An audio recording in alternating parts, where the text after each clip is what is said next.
Now, how's that for a headline? Arsenical poisoning, cause of death, and murder of progressive author. Do they know who did it? Well, the case for the Crown is that the prisoner, Harriet Vane, a crime novelist, used her acquired expertise and such to murder her ex-lover, Philip Boyes. How old was the fella? 36 years old. And he had published 5 novels and a large number of essays and articles. Never heard of him. Well, in 1927, he became acquainted with Harriet Vane. Vane is also a novelist by profession and a writer of mystery and detective stories, as it says here, such as deal with various ingenious methods of committing murder and other crimes.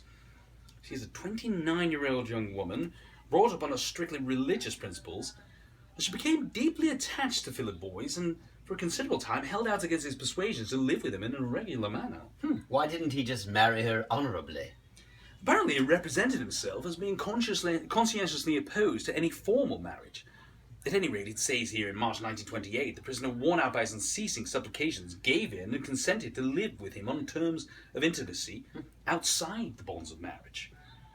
It's one thing for a man or woman to live an immoral life, but quite another to commit murder. I should jolly well hope not. Damn it, if every little game led to murder, they'd be hanging half of us for doing in the other half. And which half would you be in? Victim! Me for the corpse in the library. A year later, in February 1929, there was a quarrel after Boyes did at length offer her legal marriage, and the couple separated.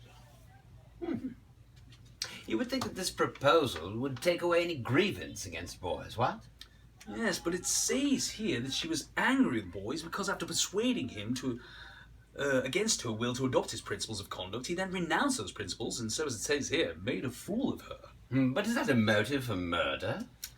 No motive is suggested.